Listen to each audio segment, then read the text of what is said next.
High in the Andean mountains of Bolivia, amidst the windswept plateaus, lie a mysterious set of ruins within the ancient complex known as Tiahuanacu. A place of ancient wonder, this archaeological site has puzzled historians, archaeologists, and enthusiasts for centuries. Its precise stone cuts and interlocking blocks, dating back millennia, defy conventional explanations and challenge our understanding of ancient civilizations. The intricacy and precision found in these stone structures raise profound questions. How were such feats achieved with the purportedly primitive tools of the era? Do these ruins hold the key to forgotten technological prowess? Or do they hint at the involvement of otherworldly visitors, as some theories suggest? The mystery of its construction is not just a question of how, but also of why. Why was this monumental site constructed, and what led to its eventual and enigmatic abandonment? This case file, join the theorists as they delve into the heart of this ancient Andean mystery, exploring the myths, marvels, and mystifying engineering feats of Puma Punku.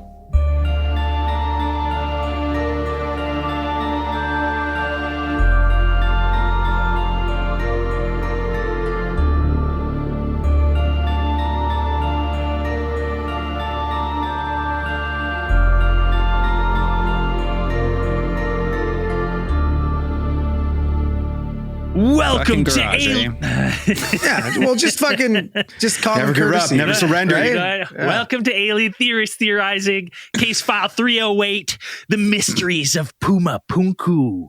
I'm Braden. I'm Zell. I'm Dan. And I'm Andrew.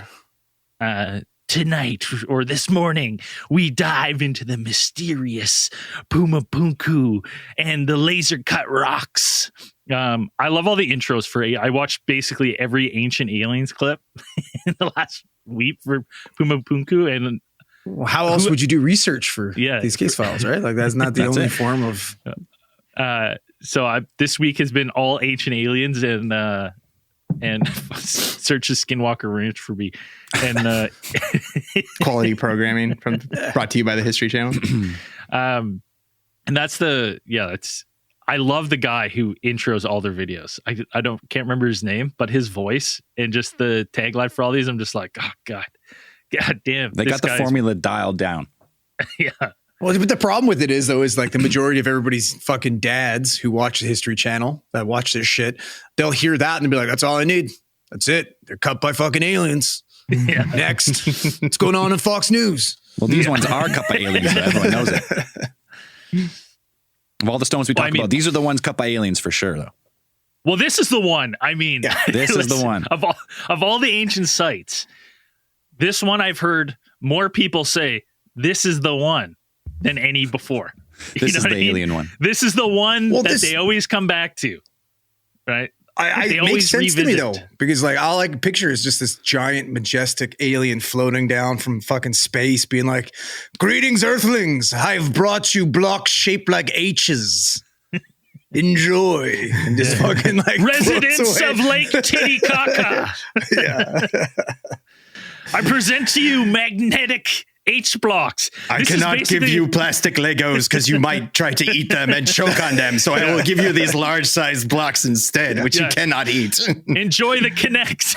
You know what? They're cut to the same laser precision as Lego, right? 0.1 variance or whatever. Probably less expensive as well. They are interesting rocks. And I got the old flip and tuck going on because I'm rock hard on this one. Oh yeah, fuck yeah! It's like, what? Good.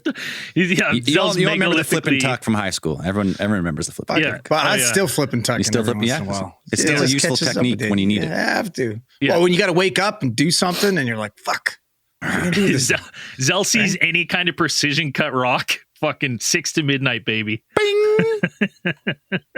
These ones are fascinating too because it's like hashtag look it up. It's one of the sites that you can actually like Google Street View and walk around. I will say that Google Street View does not do it justice as much as probably being there or seeing it in any kind of other footage. Well, it's because you need the ancient alien guys narrating your journey. That's how that would be perfect. Look, if you're looking, let's you just play the video at the same time you're exploring. Yeah. You know what I mean? Like, it's just really it does add to the mystery a little bit of, because you're like, oh yeah, this is in the middle of nowhere. There's nothing around. It's dead center in the valley. And from what I understand, like, they think that it's sorry. It's hard to look at. From what I understand, like, this is like, you know, they think that maybe this thing was buried in some sort of cataclysmic event. Well, I mean, 12,000 years ago. There are rocks. There's a lot of them that are still buried. All the stones at Puma Punku that are standing have been stood up. The entire thing has been tried to be put together. The original Puma Punku, those stones were scattered all over that area. And then they're like, we should try and stack these H's beside each other. I think that's how they went. So that's what when you go to Puma Punku now, you just see these restacked ancient stones that people have stood up and like tried to do what they will. There's a period in like the 1970s or something where they had like a revitalization of their kind of tourist industry, archaeological tourist industry, where they tried to actually put these things back together. As if they probably just got, it's the 70s. They probably just got really high and they're like, let's see if we could spell some. Is there a? I don't know what their language is like in Bolivia, but I get maybe a lot of H's. Bolivian? A lot of H's? Signifying their favorite letter. Yeah. I mean, I guess the regional would be Quechua, but they speak Spanish there mostly. Well, it's interesting though. Like one of the toughest things I think about this when I was doing research too is like the lack of information about these ancient cultures, because they literally had like no written language. Mm-hmm. Right. So that we know of, or that's preserved. That's been found at least. Maybe they wrote in giant stones. They did essentially. Like what they mostly believe is that they had a mainly like pictographic language. It's like a lot of like the stellies or whatever that they have, like the rock things like that. They're like their alphabet was represented by pictures. So like the sounds that you would make with your mouth would be like represented by a picture or of something or other. Like a picture of an H for huh. Yeah. But yeah, it's Are you saying Puma Punku is the birthplace of the English language? No. Not at all. But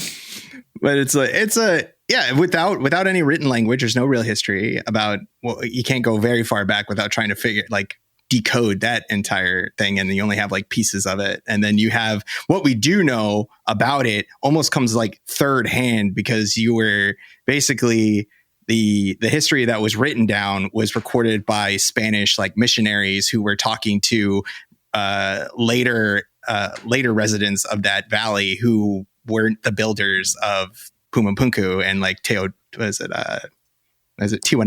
which is like the whole complex. The larger Puma complex is Tiahuanacu of, is kind of, and Puma Punku is said to be kind of attached. They're close. Yeah. So it's like you're getting history from people who didn't build it. And it's essentially kind of the same, what is it, Tenochtitlan or whatever, where it's like the Aztecs or the Mayans, like they came on to the city and it had been abandoned for hundreds of years already. And they just never, they kind of made it up. They kind of set up shop in the area. Yeah. And we're dealing with like most of South America, like indigenous population wiped out from disease hundreds of years ago. So disease or drought or anything. Yeah. So we're dealing with the survivors of pretty much lost civilizations upon lost civilizations who said, this was here when we were here. We didn't build it. We just kind of lived here and used it as ceremonial. Or they incorporated it into their legends to be like, no, our civilization, it looks so cool that our civilization started here. So it's a fun place. So we don't actually know exactly what it was. Like I've been reading that it either was possibly like a religious center or like a political center for, you know, like they don't really have any like firm grasp on what the site was used for. No, all these like ancient megalithic sites, archaeologists say, well, it must have had great importance to put this much work in to make the stones. And so that's always like center of commerce or religion or something to draw the community together. That must be right. That's what they always say. But yeah, no one knows. The steps, from looking at the site and looking at recreations of how this site looked, it looks like at some point there was cascading steps, and they believe that at one point would have been to the water's edge of Lake Titicaca, which is now nowhere near this site. It's 20 miles away. Yeah. It's crazy. But they at one time they do think the massive melt off created Lake Titicaca was just way bigger, and it was 20 miles closer to the site. Like it was right there. And it's like they do have a little bit of evidence to support that it did have some kind of cultural importance, that it's like, or it was some sort of like cosmopolitan capital, because they do have artifacts that they have found within the complex in the area that are like, they're all varying different themes and kind of different. They also hold like different cultural like signatures of different civilizations like around the area, that they would have been like, oh, okay, we found these here. We also found them in this other place over here. So people obviously came here for some reason from all over the place to come see it or use it, or it's like exactly. But then you go deeper, and then around Titicaca, there's rumors that they found Sumerian artifacts, and that goes with the theory of all these ancient megalithic sites at one time were connected in some way. What do you think, like during the time of like the land bridge or whatever, you think you had Sumerians? Or just Hancock and the boys always say there might have been just a civilization that was able to circumnavigate the globe either through boat or whatever at one time. Or spaceship. Obviously pre-Younger Dryas impact. Yeah. Cascaded. Yeah. Well, and the decline of all civilizations 2,800 years ago. And that's an interesting point, because it's like when you say the Younger Dryas impact, one of the things I read is that like they kind of think that maybe there was some sort of event, and Hancock and the boys and everyone, they kind of point to like 12,000 years ago that something happened that, sent a wall of basically mud and buried this site. Like that's not even, I don't think that's even debated, that like the time frame is debated, but the fact that you can go to Puma Punku and you can walk around and there's some of those H stones and other giant stones that are sticking out of the mud still. Like they're not really sure how much is buried. They haven't done like ground penetrating radar in the whole region. There could be a bunch more of these temples or sites in this like basin, because it's kind of like a sunken basin at 12,500 feet. Well, it's right in a valley. So you think that would be pretty soft, kind of like farmland, like, really it's not sediment. It's not, nothing's good farmland at that altitude. There's no oxygen. Like air is too thin. You have to use like specialty farming techniques. And there's evidence of they like flooded plains to use like for irrigation, like massive irrigation channels to house they say like tens of thousands of people would have lived in the area. Mm-hmm. So, to somehow support that thing, you would need access to food or farming or some type of farming technology to support that. Yeah.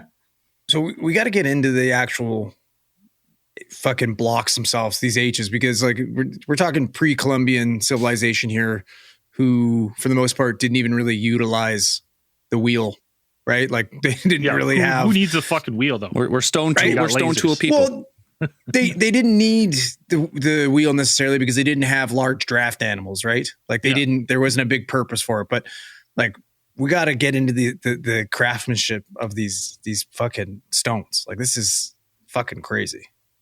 I mean, that's for me. It's always been the mystery of Puma Punku is these specific. Well, there's the two types of stones. There's like the red limestone, which is easily malleable. You can like cut it with rocks and hammers, and you can chisel that out to make like a foundation and stuff. And I think that with those ones, they found a quarry that would make sense. That's only like 9 miles away from the site. The quarries are around Lake Titicaca, and they're kind of up the hill. And if you were to flood Lake Titicaca and bring it up like 200 feet to flood that area by boat, it makes sense. Like to either float them or whatever. But the main rock that everyone's always concerned about is the andesite rock, which is on the, what's it called? The Mohs scale? Yeah. 10, the Mohs scale. Yeah. From 1 to 10, 10 being diamond, like can't scratch it. It's pretty much indestructible. It's the hardest substance we know for like a mineral. And this being a 7, which is similar to quartz, which is extremely hard, like quartz, granite. So andesite, these andesite stones, and they look like they've been polished, and they have like dovetail joints they're not exactly dovetails, but they're similar, and they can lock the stones together. Like they'd be used to drop the stones on top of each other, and then there'd be a channel with a tail that locked them together. And not only that, inset into the rock, into the H rock, is like another H upon another H, and they have like these perfectly drilled holes in them. Perfect machined rocks is what they look like. Well, and some of the, because when you watch videos of these things and you see these H's, they are fascinating to look at. But some of the most interesting things to me are some of the smaller, finer details. Like some of the H blocks have an inset channel that is perfectly aligned with the edge of the H, and that has perfectly aligned drill holes all through the channel, right through, that are the exact same diameter, as if it's, and I'm like, and I'm sitting there thinking, looking at this, and I'm like, how do they do this with fucking wood tools, make it this perfect? That like the line is like absolutely perfect, and the spacing of the drill holes is perfect. And I'm like, you think if someone was just sitting there like fucking whittling a stick for, forever, just burrowing a hole through, there would be like, it just doesn't seem realistic with how intricate these blocks are. It's so weird to me. Doesn't seem needed either. Yeah. Well, I mean, but that's like when you say wood, you mean that we're buying in that one guy that claims that it's 12,000 years old. Yeah. As opposed to what the general consensus is, right? Because Like, technically it should be Iron Age, right? Because Iron Age they would have like chisels and shit. That specific culture that they didn't have iron. They attributed to. Well, they say that they did know how to work metal at some point. Yeah. Like, because we have found like the little metal crimps that they found that like on some of the rocks that are like a type of like, is it like a tin arsenic kind of a type of metal thing? But they were a metalworking culture. The one that built it, at least, did have some knowledge of metalworking. Whoever's attributed, advanced beyond what the norm, like the surrounding cultures. Like it was like, a century ahead of like whatever else was at their contemporary cultures in that area. Like they were working with metal at the time. Yeah, I mean, for me, the limestone makes sense. Like, yeah, you can drill it or cut it, like, because fairly soft. But the andesite and the way it looks like polished, like formed concrete is what it looks like. It looks like a nicely formed concrete, and you use like the vibrator in there, and you get the concrete nice and smooth. Yeah. That's what it looks like. Now, the interesting thing with that too is like when we're talking about the precision, is like some of these are like near perfect level as well. Like the flat surface, if you lay it down, it's like near perfect level. Like almost you could stand on it and feel a different type of level you've never felt before. That close. Have you experienced true level, Morty? So that's what it's like. You stand on those stones and you kind of you lose your balance. It's so level. You're like, I've never felt so secure. Fucking instantly gives you vertigo. You're like, what the fuck? Everything's off as soon as you step off. The interesting thing to me is one of the things I was watching is that just on your point of these things look poor, is one of the things I look at, like when I see this, just coming from a construction background and having to do prefabrications and do that kind of stuff, it really looks like to me when you look at, and I understand the stones have been stood up and some have been moved, but it does to me, I always get the impression that what we're looking at is some sort of staging ground for like construction. Like maybe this wasn't where something was being built, but the blocks were built. And then on the topic of like pouring these things, it's like one of the videos I watched is that like they did like scans of some of these blocks and found like organic material like inside the blocks, which for these stones would be like unbelievably rare from my understanding, like almost near impossible, unless it was exactly like you said, some sort of mixed like polymer that they did this to, which does not make sense for that time. Right? It's either you have like this really rare occurrence in all these stones, or, they were somehow had advanced knowledge to pour these things and make these, because that would make more sense to me as if they had some sort of like advanced concrete that they then made these in with some sort of like cast or what's the word I'm thinking of? Like a template mold. Yes, exactly. Right. And then they just kept making them. Well, I mean, that's exactly right. That's what they think. It was like in 2018, they went, what's the guy's name? Davidovits, Huaman and Davidovits. Like there's like 2 Davidovitses on it. Yeah. So they went and they I think it's the most extensive, like, or the longest research they've done on the site. And they looked at all the rocks and they were looking for machine marks or like, because to get it that smooth, if it was cut, you would still have to polish it somehow, either with like a wheel or like some type of, like, you know, for like a sandpaper, but obviously for stone. So they were looking for abrasion marks and drill marks and all this stuff, and they just couldn't find it. So they took samples, and it's andesite rock, and andesite in the area comes in all different shapes and sizes because it's volcanic rock, right? This area is all volcanic andesite. So big boulders to through geological process like sand, like andesite sand. So or you could smash the rocks part into sand. And then what they're thinking is andesite powder, like sand, added with like an organic compound and some other type of like accelerants to make a form of concrete, because volcanic rock, organic material is burned out of volcanic rock, so it's near impossible. That's what they say. On the outside, you can get like little mosses and lichen growing, right? Because it's been there for so long. But on the inside, that's what their theory is this rock has these compounds throughout the whole thing. I think what do they call it? Scanning electron microscopes and all that stuff. They looked for all these different tells of formed substance, and they're convinced that that's what it is. Well, yeah, there's at least several stones that to go with that they found at Puma Punku that seem to be shaped to fit together in a very specific way, and that they have very unique interlocking shapes that don't match any of the other stones in the complex. So they're saying that perhaps like these, you know, that's kind of seems to support the idea that these rocks were either molded to like a certain specific, use, that they're going to be put in this specific location and that specific part of the culture or structure. And then, you know, you would need, it's almost like you would have to make a mold for it. Well, and some of them are huge, right? Like 20 feet. 100 tons, like enormous, like how you would move these things. And I always fuck up saying that the andesite, andesite rocks. Do you want to say andesite? That's what I want to say. Yeah, I wish we should call it that. I think.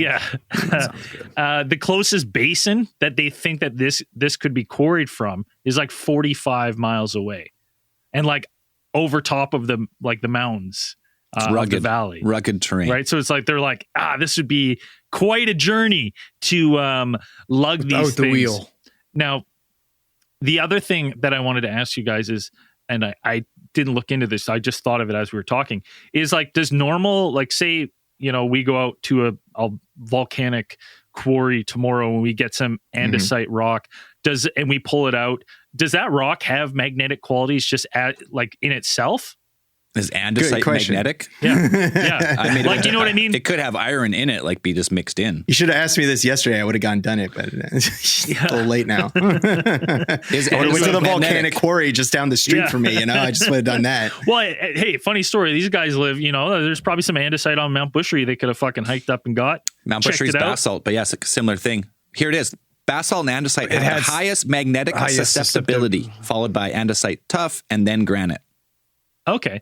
So it's like, so when these, because, you know, anytime you look into this or watch videos, like they're always talking about how the magnetic properties of these stones, and, you know, someone will put a compass in it or like, you know, slide it in and the compass is, whoa, like north to south.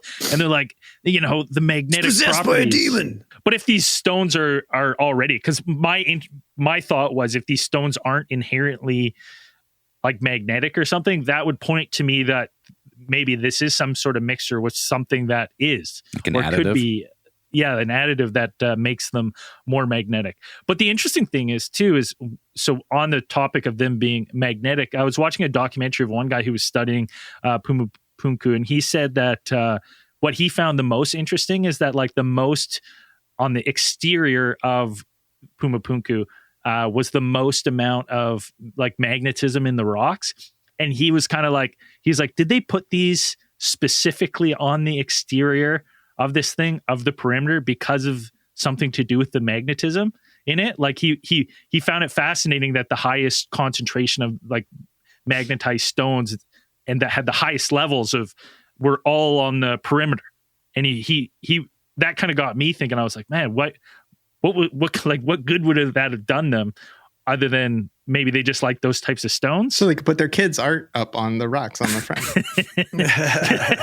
The fish hanging on the outside. Yeah. Oh, it's a fucking magnetic barrier to ward off the fucking demons. It's a fucking power station. We all know it. Ooh, the pyramids, all these ancient megalithic structures are all power generating machines. Everyone knows this. Why else would a society build such mega projects? Look at our mega projects. They're all mega dams, giant reactors. The biggest projects are for power generating. Energy. And then do you think maybe it exploded and that's what wiped out the culture and scattered all these blocks everywhere? Well, we could say that, but I mean, I think it's pretty much it's prone to earthquakes. This area, same with like Machu Picchu, and so there's huge earthquakes over the years that just decimated the landscape. It probably sent huge mudslides and floods, and whatever was originally there has been spread who knows how far over that land. So that would make a good case though of why they would develop these kind of interlocking blocks systems as well, because they're like, their straw huts are getting just demolished every time. They're like, God damn, enough of this. I've had enough of this. Every fucking couple of weeks, I'm getting shaken out of my house. We need to make something, a little more permanent that locks together. Technology deriving from like desperation. That makes sense to me, right? Yeah. Like they were forced to advance and come up with these ideas because their fucking houses get blown away. But like, if you think about when we went to like Chicken Pizza there, like everything on Chicken Pizza is like, it had a reason. Like, the stairs were made for the acoustics, like the cuts the on the pads stairs for the spaceships. the spaceships, the cuts in the stairs for the snake. Like there was rhyme and reason basically for everything. There wasn't like a corner where they're just like, just jam that in there. Like it was very like, very thought done out. To specs, Yeah. very thought out, purposeful. So, but I feel like when things take that much effort, everything's going to be purposeful. And if you're then we just built this giant stone fucking thing that took 40 years just to have it. If But that's what I'm saying. If you're listening to the podcast for the first time, Brain's referring to Chichen Itza. Oh yeah, Same. Oh yeah, same thing. Yeah, just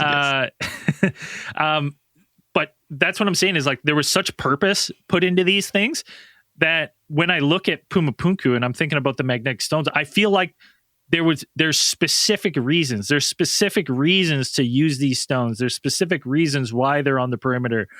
I just don't think it's like, oh yeah, we like these ones, so we're just going to put them here. Like some of the cuttings, I feel like there was reason that we don't know, but they were definitely thought out, and we can't see the full structure, so we have no idea really. But something was done like with these specific blocks for a specific purpose, and whether that be power generating, and that had something to do with being on the edge of Lake Titicaca, and then when that receded, you're kind of like, well, we're fucked now. Like that we didn't know that was going to happen. Whoops. And then it just gets abandoned because it's no longer, it's no longer useful, and it's no longer, makes sense to move these things anywhere else because it's too much work. You'd start anew. But then the thing is, it's like you don't see any of this stuff, in the area, I guess, or that's not at least uncovered yet. I like the idea that you talked, like when Zell was talking about the earthquakes and stuff, and like when you think about like you picked one of the strongest stones you can find, right? And maybe that type of maybe that shape was there because they thought it would be good for like bracing and it would withstand earthquakes and shit like that. And it was, like that was more of like a stable fucking structure for them to build out of. Yeah, I mean, perhaps. And now the one thing I wanted to remembered right now is they actually did. There was a team that went and analyzed all of the stone and put it into scanned it and put it into a computer model to actually think and this is what they actually think it looks like. So how do I share the screen here? Share my screen. Puma Punku. Hide the Pornhub tabs. Yeah.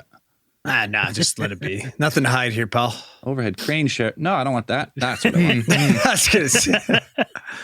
So that's kind of what they think. These H blocks are locked in all throughout the structure, and it's kind of like a long extended labyrinth. Cool. Which is weird. Like what? It seems like a weird structure for people. Do you know what I mean? Like if you're congregating people, like it doesn't seem like it would. Well, it's one of those, it's something that we see with other South American cultures and Central American cultures, especially. Like we've talked about, I think it was a Chichen Itza or Tenochtitlan, where they had the actually underground cavern where it's like they used it as more as it's like a metaphorical journey when they're traveling, doing their ceremonies or they're doing their initiations into whatever order. Swimming in their mercury. So it's like an obstacle course? Yeah, I guess, you're ripped out of your mind on mushrooms or whatever, and you're like just like streaming through these obstacle courses, like praying to the purple faced gods that you don't smash your head open or something on that stone. I'm just saying, if you're doing mushrooms, and you just want a fucking crazy trip, you can do it. You could set up a maze for a lot less effort. That would work just as well. Yeah, but you got to remember they have a lot more time on their hands. Like it's a lot less to work with. They don't have a bunch of plastic. Probably not mushrooms. It's probably some type of like cactus or something. Yeah, or alpaca. It comes from alpaca. Yeah, dung or something. It just way better at that altitude. When you say underneath caverns and stuff, when I was doing the Google walk around, there is some areas where it looks like there's walls, and whether this is not on Earth, but it does look like there's little caves, or little openings in the side of the hill. Whether that's just still on Earth or if that was meant to be like some sort of underground channels or something for this area, maybe, possibly. But when I look at that, I look at it and I look in my head, I go like, it kind of does look like some sort of plant or something is supposed to happen there that's not it has purpose for sure. People. Yeah. Like it's like if you're just congregating people to like you would think you would see something more like Chichen Itza where there's a stage someone can present where it's like sacrifice. How are you gonna get like there's a little square in the middle of that it looks like a sealed room, and I'm like, what the fuck is that for? Well, it kind of depends on what their culture is, because I mean other South American cultures and even in like Egyptian cultures, it wasn't the masses that you had in there. You only had the priests, like the priest class would go in there because that's their main thing of power is the mystique. So it's like you go in there and you're like, I spoke with the great Viracocha or whatever their deity would be. And I spoke with him, and it's like, wait, we didn't hear anything. And you just sat in there and drank tea with your buddies and like you got butt blasted on like tequila or something. It's like, no. So I don't think, I mean, if you look at that, it reminds me of a lot of the places like the Egyptian temples that have like religious temples that have like an approach. There's like, they want you to go through, you're going through this thing where you're going on a journey. Everything, mostly religious ceremonies are like about journeys and reaching to a certain level of enlightenment or whatever, and to commune with your if deity. You can survive this maze, you will come out enlightened. A labyrinth. Yeah, it could be something like that. Yeah, sure.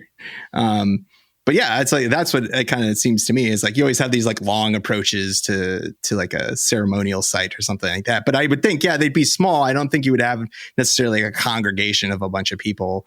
You would just have like there's the priestly class, maybe some aristocrats or something in there. And but see, I'm like, my thing is, I'm like, go ahead, Zell. Well, I was just gonna say it's kind of in the pyramids. They say, if the Egyptians built them, let's say, or the Egyptians found them the way they used them it was for like almost like an immortality thing, maybe not for the body, but for like the spirit. Like you go in there and the vibrations and all that like metaphysical stuff.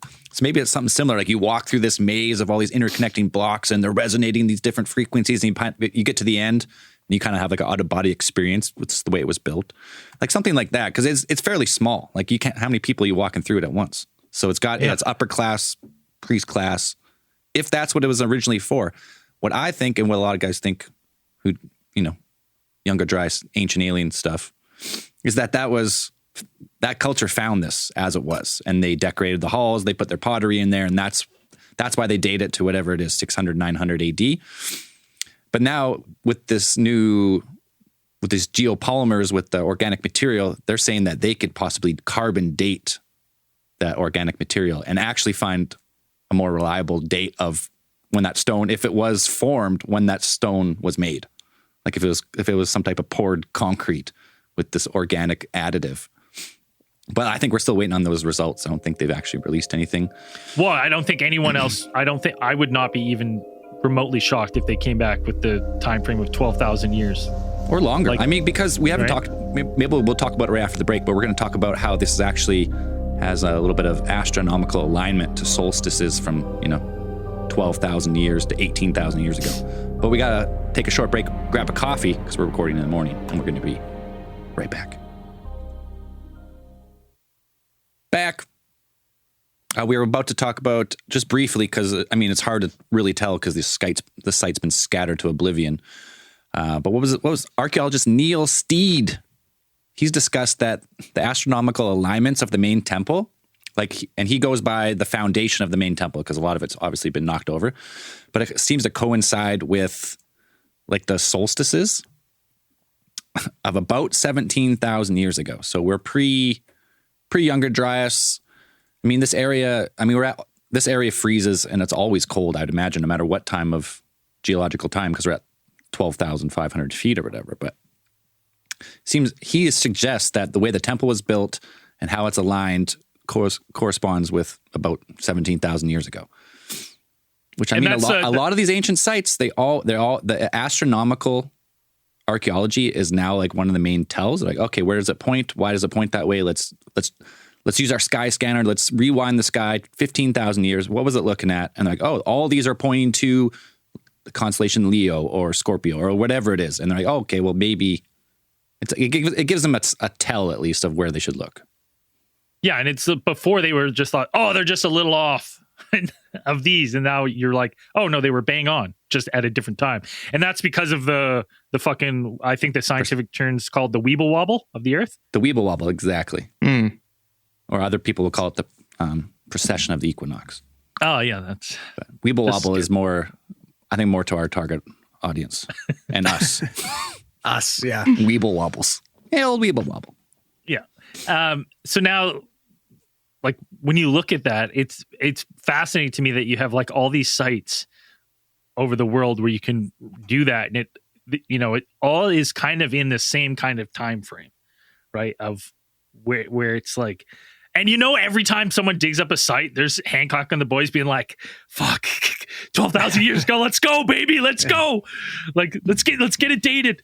It's super interesting to me that it just predates everything we know and what we thought we knew about human history. Dude, ever since Göbekli Tepe, all the stuff is possible because they're there's no way, no civilization was that advanced to build something that complex that long ago. And then oh shit, Göbekli Tepe, it's this giant complex with stone carvings and giant pillars purposely backfilled. And now we say well, there was someone on the earth at that time that could build megalithically like that.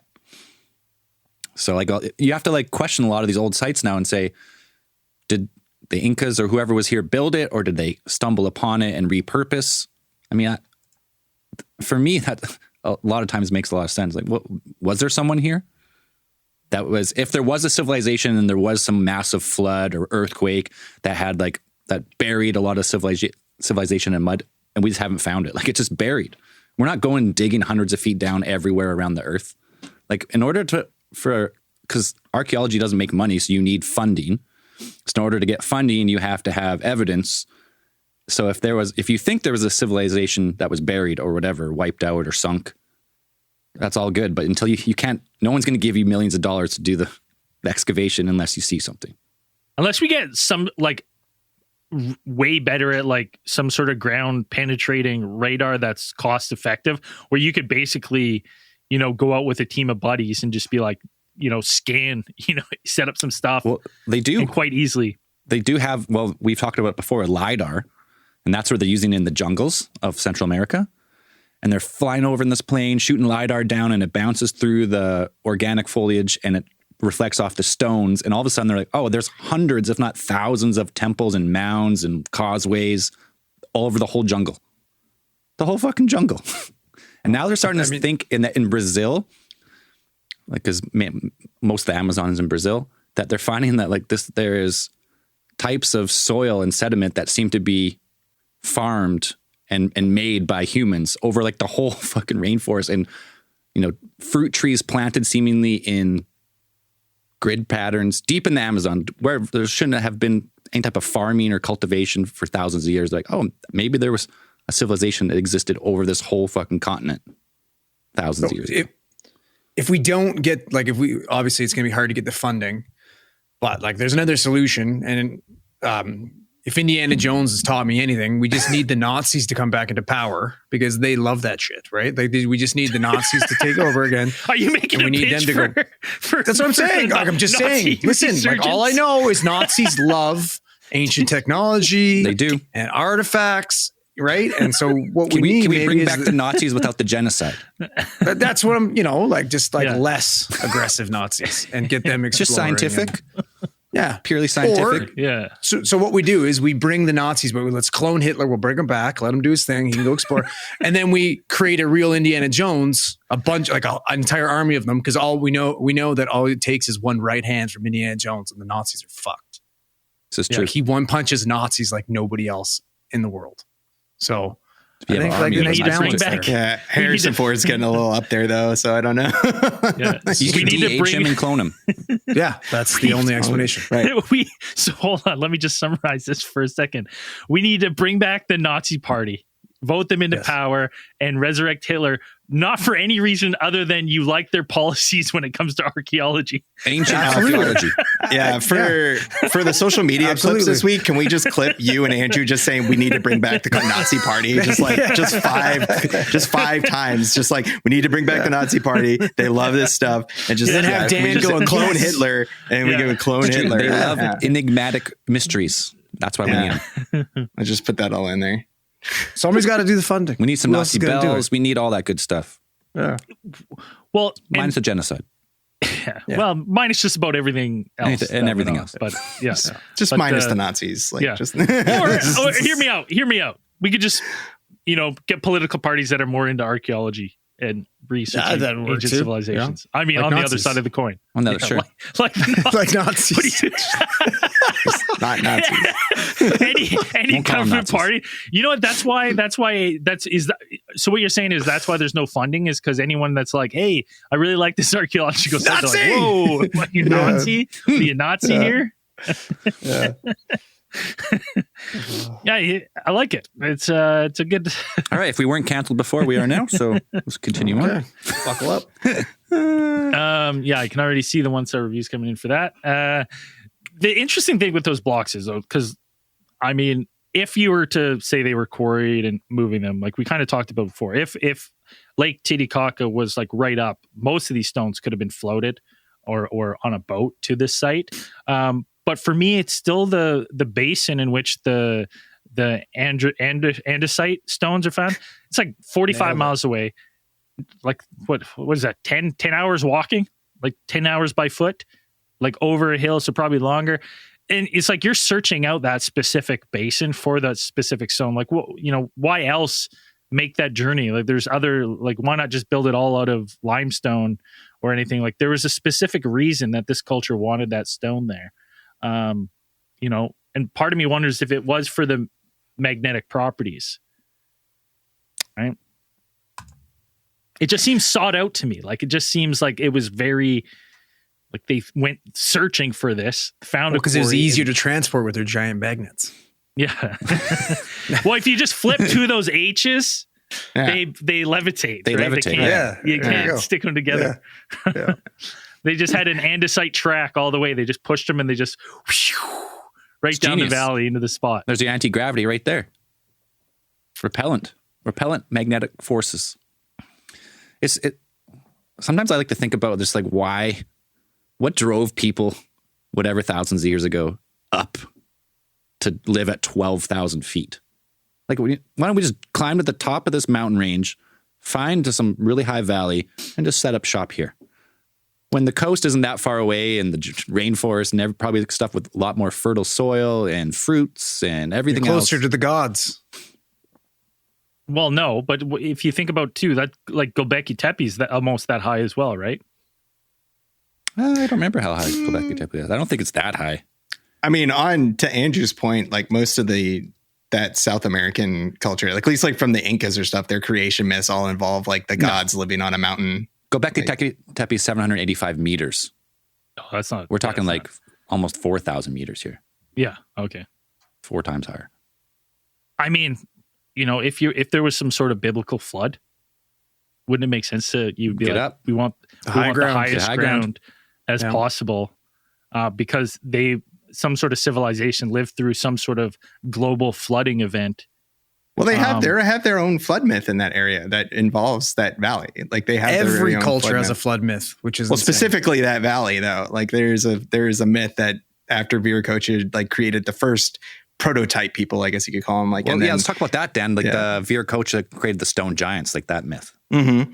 So he created the stone giants, and he didn't really like those guys. And then he kind of like they rebelled against their creator Viracocha, and then they were wiped out because for their insolence. They were smited by the all-powerful smiter. Turned to dust. So then Viracocha decided to create andesite dust. Made into H blocks. The H blocks are made of people. The giants. They're made of stone people. Stone giants. So Viracocha decides to create humans instead. It creates humans from the clay within the valley it's created. So once he creates them and he puts them in this valley, this fertile valley, they give them the one rule. They say, don't climb up the mountain. Don't fuck around. Where out. there is the sacred fire. Like the sacred fire burns there. Don't go up there. That's the one rule. Whatever else you want to do, go ahead. Is every like religion and like lore of everything based on we were told not to do something and then we do it and then we suffer great consequence? Well, because there's almost that's what ties it in. Yeah, but it's almost like they needed to create these things to get people to obey fucking rules. So like that's literally the basis for religion.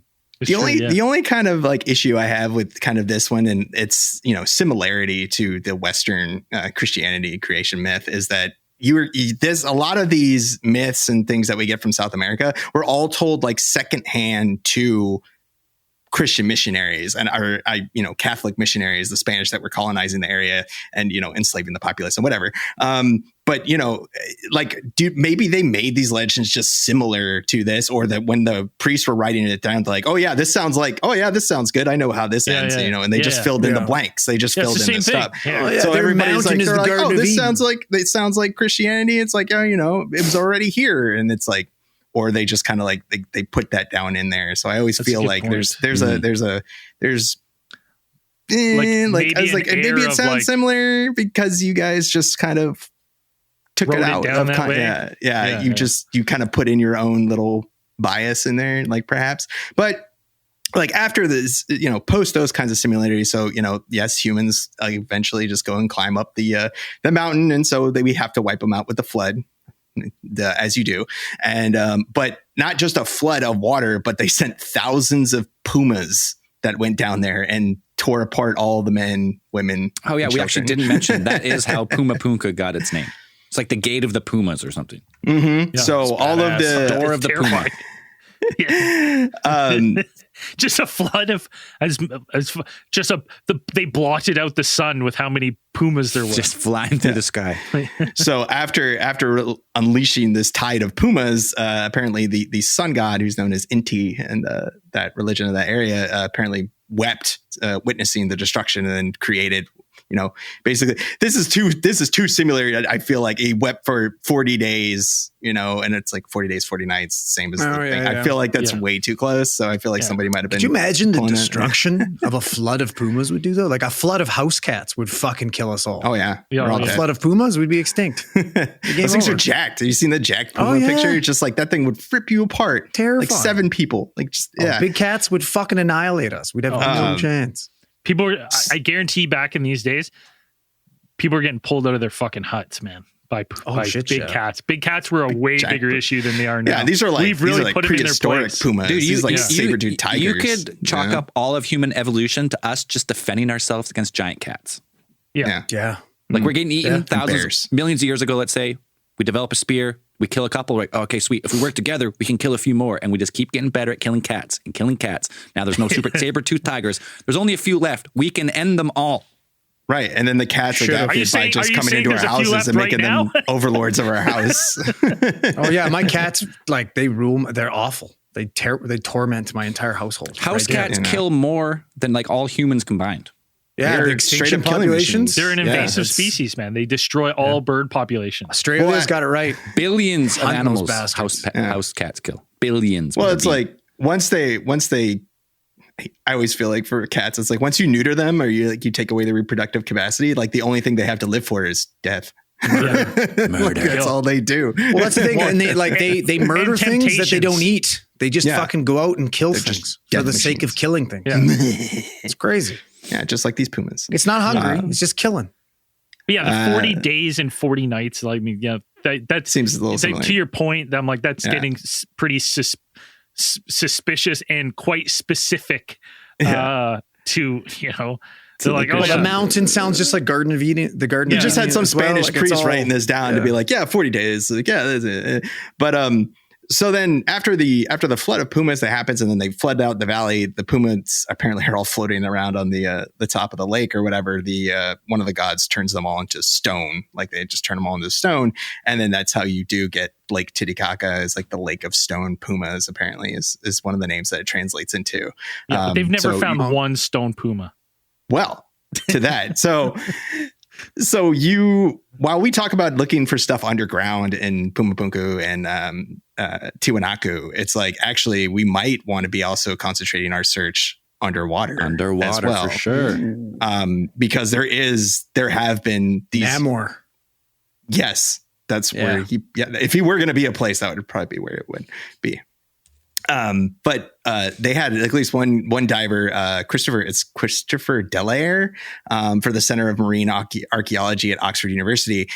He actually found like this tremendous trove of archaeological artifacts underwater in Lake Titicaca and some of these areas that seem to have played some type of cultural significance to cultures in that area, like around the time, in the past, where you had they found things like just these outstanding carvings made of semi-precious jewels, like golden artifacts, like actual, things made of gold. And they're thinking that basically they would have some type of religious ceremony where they would go out to the middle of the lake and they would just dump stuff in there, trying to appease some god or the other, or perhaps, whatever. The pumas or the underwater alien base that is in Lake Titicaca. It's true. We often mentioned. We have talked. Have we talked about that Lake Titicaca? Alien? Probably at least once. I think for sure. But not only that, Dan, in the lake they found artifacts from 1,000 to 1,500 or farther kilometers away, like from Ecuador and other places, signifying that they did have pretty vast reaching trade network at one time. At least maybe if it wasn't continuous trade, they had been there a few times. They brought stuff back and they dump it in the lake for whatever significance. So whatever people of this valley at 13,000 feet above sea level had trekked down the Andes, up the coast or wherever, and they've got to Ecuador, or someone from Ecuador got there, somehow got artifacts. And then this is where the Ancient Alien team comes in and said they've actually found Sumerian artifacts as well. But verified, not yet. Yeah, I feel like you could pull stuff out of there and you'd be like, this looks Sumerian. And well, it's a lot of stuff. Yeah, I mean, there is a lot of similarities between building styles and stuff across continents. So yeah, I mean, how many different ways can you make a plate or whatever? Mm-hmm. Yeah, some of the things. But yeah, some of the stuff they pulled out of that lake is incredible. Like it's then, they also said that perhaps there's definitely evidence of animal sacrifice going on, because they said that they have like alpaca bones and things, but it's just like, trucking out these alpacas out into the middle of the lake just to dump them overboard. Buddy, it's the sea pumas. The sea pumas went and fucking got them and dragged them off into the bottom of the fucking. Yes, you have to drop you have to appease the sea pumas or you get another flood of pumas. Yes. Come on. That tracks. That makes sense. Yeah. Now, going on to this, I always think that with some of these historic sites and stuff, when I'm looking at them, my brain always goes to that. I'm just a firm believer that, that there was a more advanced civilization, probably predating Puma Punku, that got wiped out. And some of these ancient structures are just these civilizations trying to preserve their knowledge. And the civilization does not just, collapses. It falls apart in a couple generations, just because of how hard things were at the time. Just because it's not like you outside this area, you don't see these blocks and stuff, set up. Well, they haven't found them yet anyways. So I always just think it's something like monuments, and they're building something to try to preserve their society as it was before whatever happened to them. And I think we have a precursor of like there was something happened, 12,000 years ago that just decimated the population of Earth and the people of Earth. It made it very difficult to live. So I think these civilizations across the globe that maybe were way more interconnected than we think, were just in survival mode after and trying to rebuild and just never could. Yeah, it's always interesting to think what drives a culture, a society to build in this place. Like, like Zell mentioned before, like place is like, it's almost borderline inhospitable. Like it's almost like it takes a lot of effort to farm here. And your entire civilization is basically like, you're balanced on a nice edge all the time. Like, cause one good set of droughts, like one good set of famine, pestilence, whatever disease, and that's it. Well, this whole area is pretty much in a constant state of drought because the altitude. Right. And this lake is the biggest, it's the biggest lake in South America. It's not nearly the biggest lake in the world, but it's huge. It's like, 10% of Lake Superior. And Lake Superior is absolutely massive. So this lake almost freezes over in the winter at almost 13,000 feet above sea level. It freezes over. It's inhospitable. So any type of farming you have to irrigate from the lake. It's wild. Like you're way up there. You will get altitude sickness if you went there right now. Any person, if you're not used to it, go up there and get sick and not be able to function. Just growing food is still, it's like, yeah, you have water, but like you said, growing food up there would be a task, and it's like a monumental. You only can grow like high altitude foods like fucking quinoa and some corn or. Yeah. And so you're eating a lot. You'd have to eat a lot, I assume, to get the calorie intake that you would need. You're 70 from this point, you're what? Maybe 75 kilometers from the sea, like from the ocean. And it's like, I just feel like you would be like, you have fishing, you have just, so much more easier living if you just go out west a little bit. So why the drive to stay there in this such a hard area? The one thing though that I always come to mind for me when it's the claims of like ancient advanced civilizations responsible for this kind of stuff, it's like, what about like we ever think about like the time scales that go into these types of artifacts or these blocks, let's say, and like that right there, like these intricate things, like, yeah, it's amazing. And the technology needed, you think would be so far advanced, but what happens if this is like, this one block is basically the product of a lifetime's worth of work for a skilled craftsman that's what they're born into. This is their job. This is what they do. And this is what they focused on doing there. And it would take forever to produce that, but I don't see why it's unreasonable to think that is their entire life's work, and that's what they focus on. Because we have you could have particular generations and generations working on one small piece of this. Yeah, right? but why? I guess I don't disagree, but so if you're especially in these type of ancient cultures, your work is your livelihood. So in order to eat, your work you have to be able to trade or so that skill would have been so valuable to make those stones that if it took multiple generations to make them, then someone is supporting you to make those for a reason. And then that reason is what is the mystery. So, yeah, and I agree, but we look at it now too, right? Whereas we have people who completely devote their entire lives to a fucking imaginary friend up in the sky. You know what I mean? Like we did, like they could have just been so faithful in whatever they believed in that they were doing something. They're collecting tithe from the population to make those stones because God told them. Well, yeah, exactly. And to your point, Andrew, that's what they have to do to live and to feed. If they don't build this monument, they're not going to be gifted with fucking rain or food or whatever. It's just obviously I'm speculating. So what on that speculation? So I'm thinking say if you're building this thing and you have a temple in mind, and you have someone plan this thing, I feel like if it took that long, we're talking generations to build stones or someone's whole life, and then they're passed that down, the kid's going to finish it and start the next stone. You would very quickly lose vision of the final product, right? Which then maybe they did. Yeah, but that's goes into ties into what I'm saying is if this was they're trying to rebuild a society. So say right now society got wiped out, right? And you're a carpenter and you're like, I know how to build this. We have to build this like this to these specifications and it will do something. And then you die. It's like your kids would have no idea what you had known before some sort of cataclysmic event. So it's like now the person who's like, if we build this, this will happen. You know, the next person's like, yeah, my dad said magic will happen if we build this stone. And then the kids are like, the next era of kids is like, who gives a fuck? I don't want to build a stone anymore. We're just carving these stones forever. Like you would lose that vision so quickly, I think, in like 3 generations of the final product, which then it does make sense. It just gets abandoned, right? Like it's so inhospitable that people are like, why am I living here? And it's like, and grandfather's generation was like suffered a flood of biblical proportions. Yeah, but like grandpa built this block both ways. His father's pajamas. All right. Yeah. My grandpa finished that H over there. Put the final touches on that H. This is my H over here. Sounds like what you're describing is the motivation to develop a written language. Yeah. I think a lot of people underestimate like the developing written language, and actually like, you know, bookkeeping and stuff is one of like the most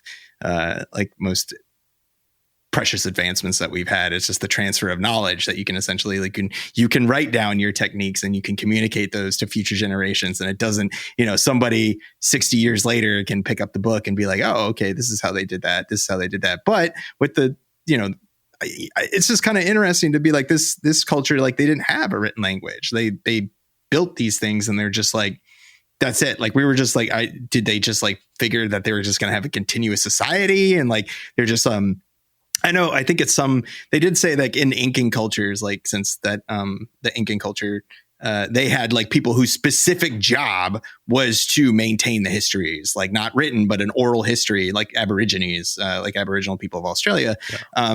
They would have like just a person who's like, that's their whole thing is just memorizing the histories of whatever. But it'd be funny because it's like, it's one of those, what TV show is that where you have like a human library where you like check out people? Like it would just be like, you'd go to a place and be like, hey, I need a thing about how to like cook, you know, alpaca, whatever. You got to go talk to Steve. Go talk to Steve. And it's like, okay. Yeah. And it's all based in like metaphor and stuff. And you're like, wait, like how hot do I have to make the fire?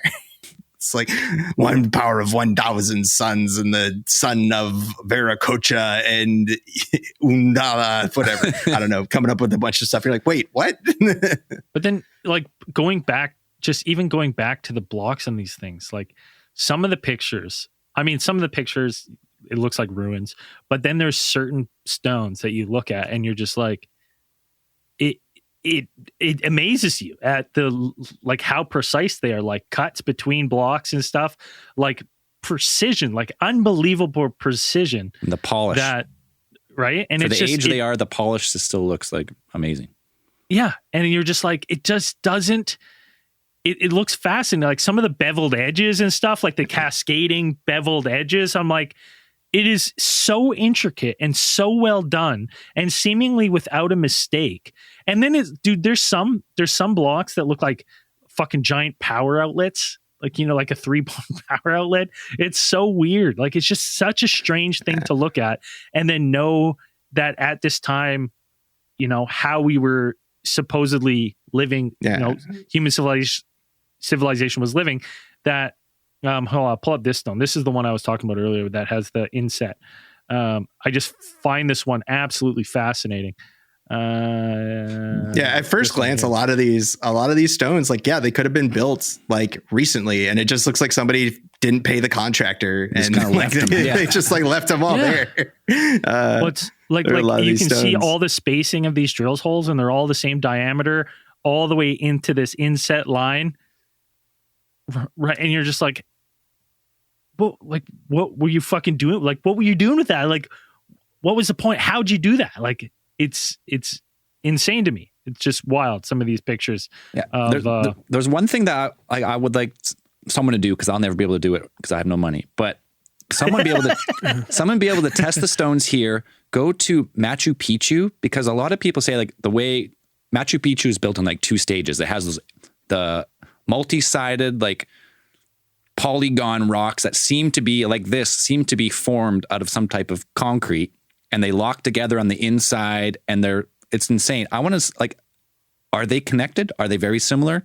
I don't think anyone's really done that, because I almost went to Machu Picchu twice and the pandemic ruined it both times.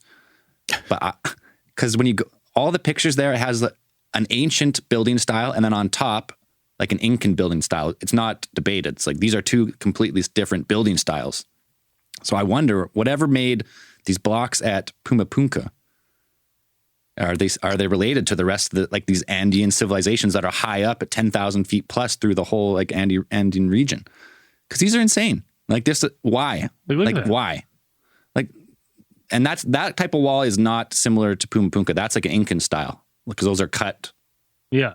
But the Incans, like the ancient style, the rocks are like have 14 sides, some of them, and they're like interlocked on the inside, so you can't separate them.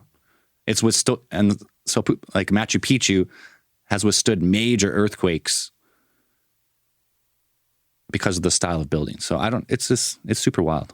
Like some of these are just insane. Like if that is just like your lifelong work, I just want to know how. How'd you cut, like through hard stone, how'd you cut this perfect circle and these channels and these drill holes and these dovetailed joints and all this other stuff? Like even this one, like look at the fucking like honeycomb pattern going down that stone. You know what I mean? It's like, it's just fascinating to me. Like, yeah, and that's the end of the complex right there. Yeah. Anyways, super wild. I don't know. Someone tell us. Yeah. Tell us. Someone tell us. Have you been there? We want to know. Been there? Were you there when Puma Punku was built? Please tell us. Please, we need answers. Love it. All right. I finally got rid of that boner. Took an hour and a half. Yeah. That's why I paused the camera. Yeah. That's why I'm naked over here.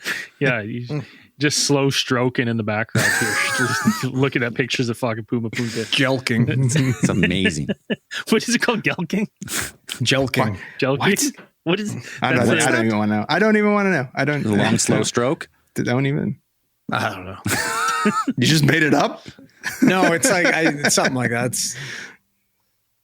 What do you mean? You can't leave us on that. I don't know. How did you learn this information? No, don't look it up. Don't look it up. No. Tell us how you came about this information. I don't. Yeah, that's what we're. Everything you need to know about jelking. Jelking is penis stretching exercise. Oh yeah. That's it. Yeah. So he's been slowly stroking. Yeah. No wonder you knew all about It that. involves massaging the penis tissues, stretching the skin to create micro tear. Oh, Jesus. That was awesome. Yeah. Ouch, Does it hurt, Andrew? Huh? How's it feel? Does it hurt? How does what hurt? This is something you were familiar with before you Jelking? looked it up? Yeah. I don't know. What you're the one who said it. I don't know how that's a good question. I'm telling you, You've come across it before. Look at this poker face this guy's putting on right now. Look at this poker face. Hey, listen, you've seen it. Yeah. There's been no jelking. Because if there was nothing there to begin with. Yeah, it didn't work. Like that's I need to get my money back. If there was, it didn't work. Case. Yeah, you're right. Yeah, exactly. So I don't know. Who are we kidding here? Like, fuck. All right. We haven't got to the Patreon supporters in quite some time, so I'm going to read all the Patreon supporters of the month of January so far. Yeah. Because I don't know when the last one we read was. Buckle up, baby. It's been a while. It's been a while. So if you're not supporting the show, you want early access to the case files, ad-free, all the bonus goodies, you got to go to alientheorist.com. You got to hit that support tab. Support your boys. Support your favorite podcast. This month's newest supporters, we got Andrew Hughes, Shane Beerbum. I like it. Beer bomb. Fried Baker. We got Luke TK Art. We got Michael Vielman. Killian Fraudweiser. That's a Euro too. He's from Germany, Austria for sure. Let's go. Jameson Dunkley. Pablo. A year pledge by Hunter Preston.